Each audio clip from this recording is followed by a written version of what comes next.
சத்துருவாகிய பிசாசானவன் நமக்கு தொல்லைகளை கொடுத்து கொண்டிருக்கின்ற போது நாம் யாரை அதிகமாக நினைத்து பார்க்கிறோம்?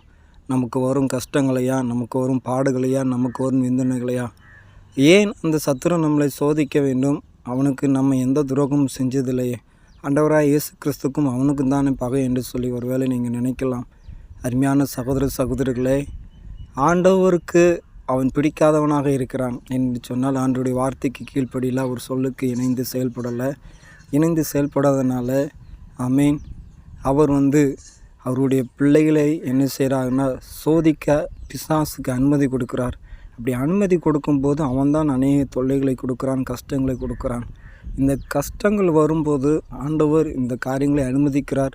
அதுக்கு நான் சரியானவனாக இருக்கிறேனா என்று சொல்லி நாம் நம்மளை பரிசோதனை பண்ணி பார்த்து கர்த்தரிடத்தில் திரும்பணும், கர்த்தரிடத்தில் கேட்கணும், கர்த்தருடைய நாமத்தை மேம்படுத்தணும். ஆமென்.